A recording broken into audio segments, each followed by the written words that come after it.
The rain fell hard on the city streets that night. Marcus Chen stood under the flickering light of a broken street lamp, his worn jacket soaked through. Water dripped from his gray beard onto the cardboard sign he held. Anything helps. God bless. Cars passed by without stopping. People walked past, eyes fixed on their phones. Marcus had gotten used to being invisible. 5 years living on the streets does that to a person. But tonight was different. A black Mercedes pulled up slowly to the curb. The back window rolled down, and a man in an expensive suit looked out. His name was David Morrison, 42 years old, one of the richest tech entrepreneurs in the country. His face had been on magazine covers. His apps were on millions of phones. "Hey," David called out. "You hungry?" Marcus looked up, surprised. Most people who talked to him wanted him to move along. "Yes, sir," Marcus said quietly. "Get in. There's a diner 2 blocks down." Marcus hesitated. His clothes were wet and dirty. The car looked like it cost more than most houses. "It's fine," David said, opening the door. "Come on, it's cold out there." Marcus climbed into the back seat carefully, trying not to touch anything. The leather was soft. The car smelled like expensive cologne and new electronics. David didn't say much during the short drive. He looked tired. His tie was loose. His eyes had dark circles underneath. At the diner, they sat in a corner booth. The waitress gave Marcus a strange look, but didn't say anything. David ordered 2 burgers, fries, coffee, and pie. "Order whatever you want," David said. "I mean it." Marcus ordered a bowl of soup and some bread. When the food came, he ate slowly, savoring each bite. Real hot food. He couldn't remember the last time. David picked at his burger, but barely ate. He mostly stared out the window at the rain. "You look troubled," Marcus said quietly. David laughed, but it was a bitter sound. "Is it that obvious?" "I've gotten good at reading people," Marcus replied. "When you live on the streets, you learn to spot who might hurt you and who might help." David was quiet for a moment. Then, like a dam breaking, he started talking. "My company is worth $3 billion, he said. $3 billion. I have houses I've never slept in, cars I've never driven. But today, I found out my business partner, my best friend since college, has been stealing from me. He created fake accounts, moved money around, and ran off with $200 million. Marcus listened, his weathered hands wrapped around his coffee cup.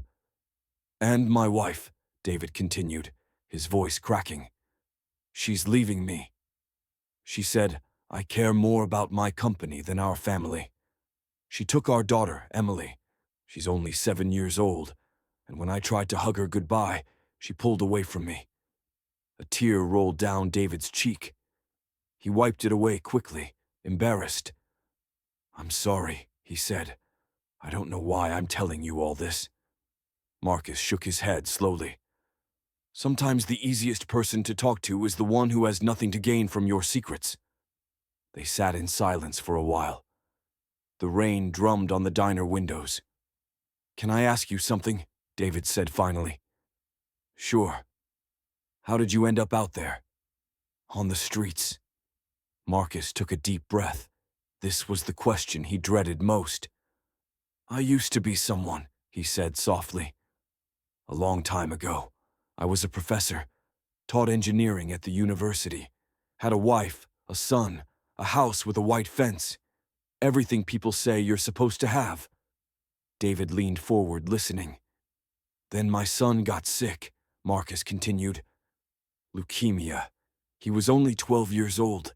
We spent everything on treatments, sold the house, emptied our savings.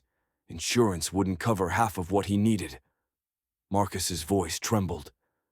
"He died anyway, 3 days after his 13th birthday. My wife couldn't look at me anymore. Every time she saw my face, she saw our son's face. She left 6 months later.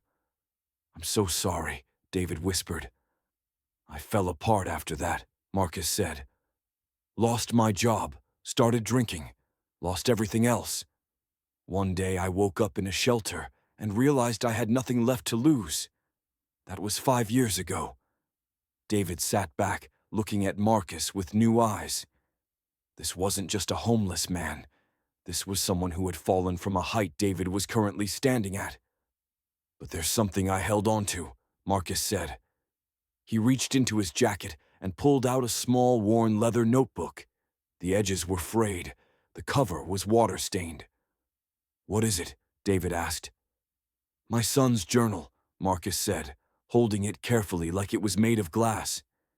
He kept it during his treatment. Wrote in it every day.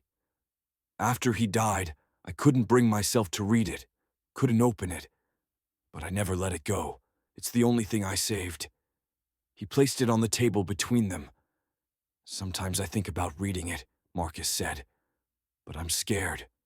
Scared of what he might have written. Scared it might break me completely.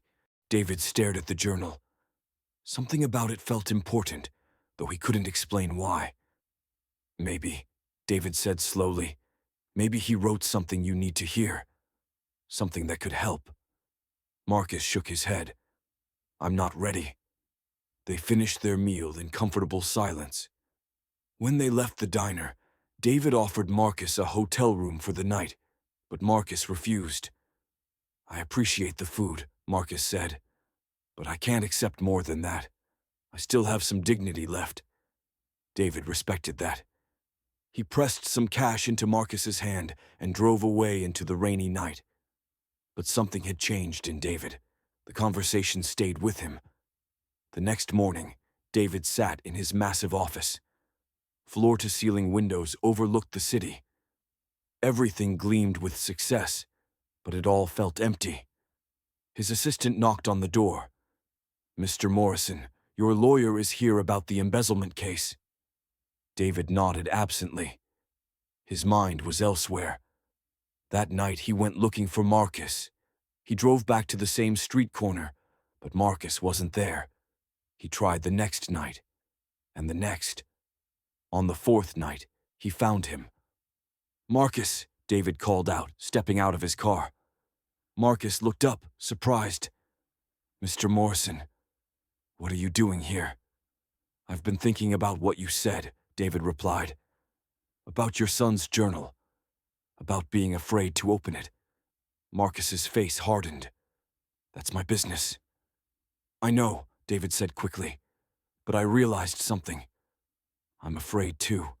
I'm afraid to face what I've become. Afraid to admit that I've been chasing money while my real life falls apart. You helped me see that.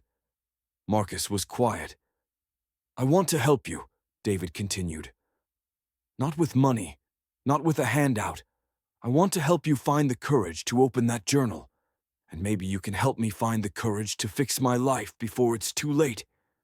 Marcus looked at him for a long moment. Then slowly he nodded. All right, he said, but not here. Not on the street.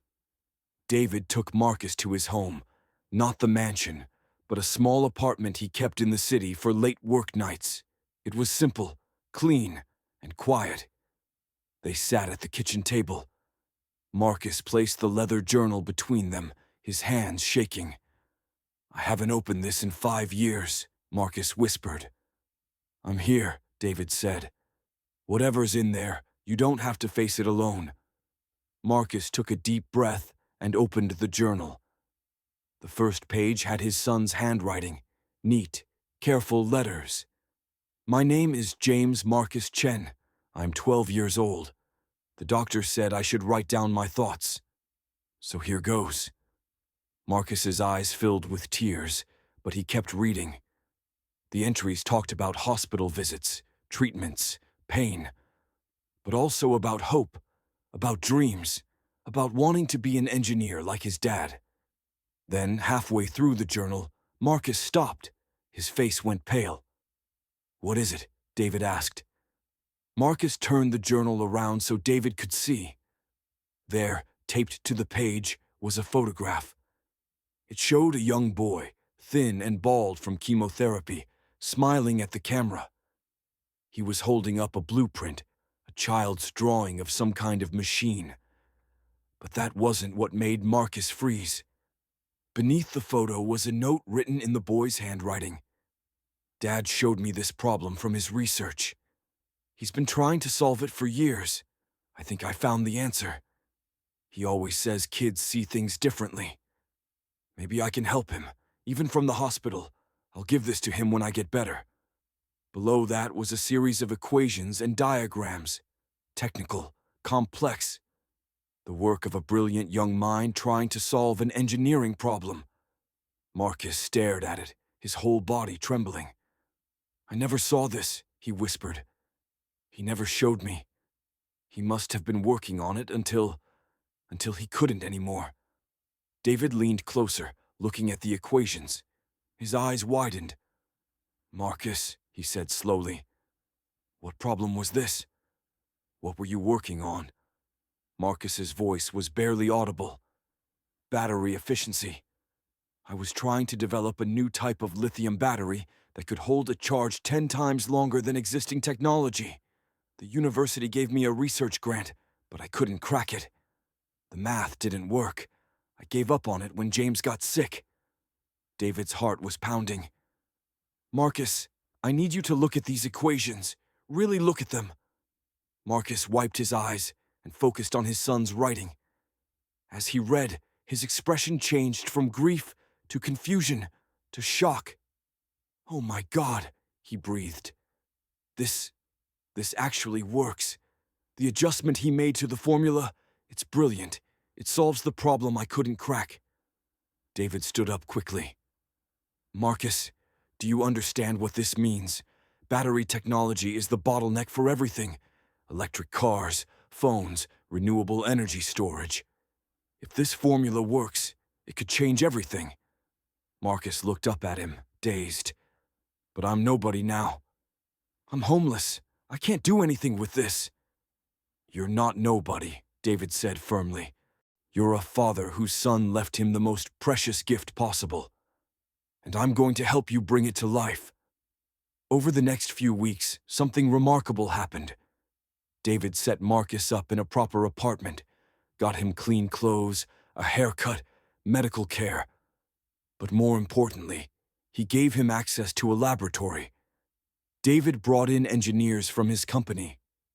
At first, they were skeptical. A homeless man with a formula in a dead child's journal. It sounded like a fantasy. But when they tested it, they realized it was real.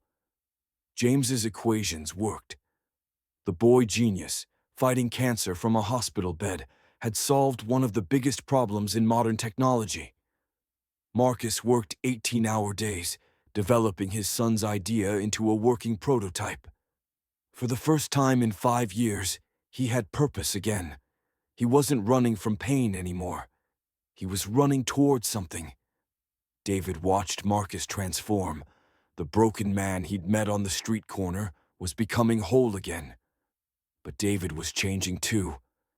Seeing Marcus's dedication to honoring his son's memory made David think about his own daughter, about the moments he'd missed, the times he'd chosen a meeting over a bedtime story. One evening, David showed up at his ex-wife's house. She opened the door, surprised. "David, what are you doing here?" "I need to see Emily," he said. "Please, just for a few minutes." His ex-wife, Sarah, studied his face. Something was different about him. "All right," she said, "but she's about to go to bed." David walked into the living room. Emily was sitting on the couch in her pajamas, watching cartoons. "Daddy," she said, her voice small. David knelt down in front of her. "Hey, sweetheart. I know I haven't been around much. I know I missed your dance recital last month, and your birthday party, and a lot of other things." Emily looked down at her hands. "I want to tell you a story," David continued. "About a man I met who lost everything. He lost his son, his home, his whole life. But his son left him something special, a gift that reminded him why life matters. Emily looked up, curious. "And that man taught me something," David said, his voice thick with emotion.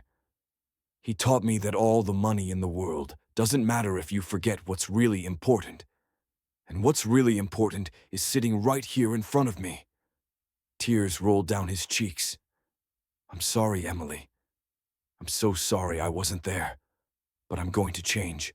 I promise." Emily threw her arms around his neck. "I missed you, Daddy." Sarah watched from the doorway, tears in her own eyes. 6 months later, Marcus stood in a conference room filled with reporters, investors, and scientists. He wore a clean suit. His beard was trimmed. His eyes were clear. David stood beside him.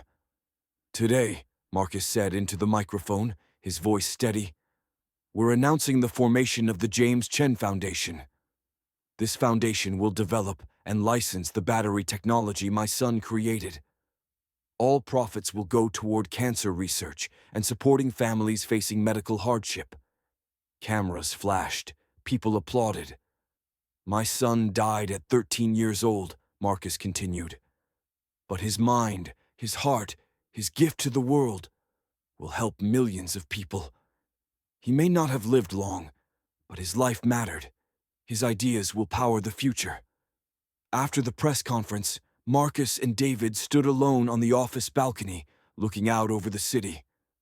"I still can't believe this is real," Marcus said quietly. "It's real," David replied. "Your son's legacy is real." Marcus pulled out the leather journal from his pocket.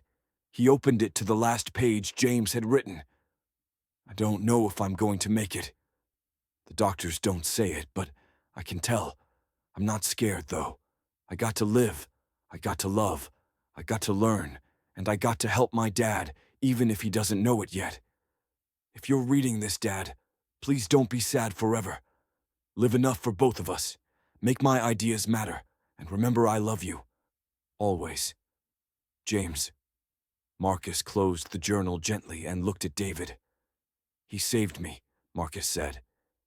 "Even after he was gone, he saved me." "And you saved me," David replied.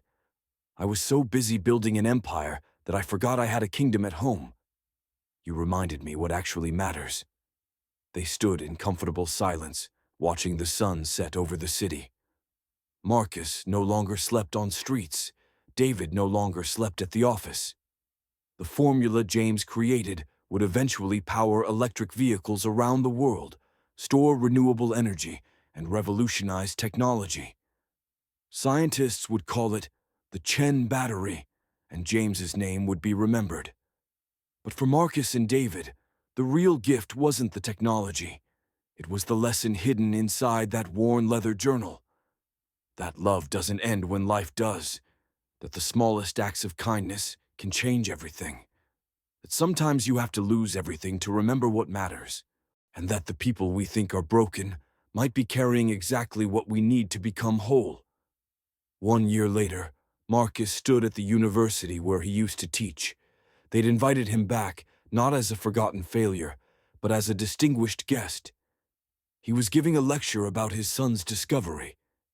In the front row sat David, with Emily on his lap and Sarah holding his hand. They'd reconciled slowly, carefully, building something new from the broken pieces. Marcus looked at them and smiled. After the lecture, a young student approached Marcus nervously. "Professor Chen," the student said, "I just wanted to say thank you. My mom has cancer, and we can't afford treatment. But the James Chen Foundation gave us a grant. Because of your son, my mom is going to live." Marcus's eyes filled with tears. He hugged the student tightly. "Thank you for telling me that," Marcus whispered. "Thank you." That night, Marcus sat in his apartment, the leather journal open on his desk. He picked up a pen and wrote on the first blank page after James's last entry. "My dearest James, I finally read your journal. I finally understood your gift. You taught me that even in darkness, there is light. Even in loss, there is purpose. Even in death, there is life. You are my son, my teacher, my hero, and I promise to spend every day I have left making sure your life continues to matter. I love you, always and forever. Dad. He closed the journal and placed it on the shelf, next to a framed photograph of James holding his blueprint, smiling at the camera with hope in his eyes. Outside the window, the city lights glowed. Somewhere out there, another person was sleeping on the streets, carrying a secret they didn't know could change everything. Somewhere, another successful person was losing sight of what mattered. And somewhere, the invisible threads that connect us all were quietly pulling people toward the moments that would define them. Marcus had been that homeless man with a secret.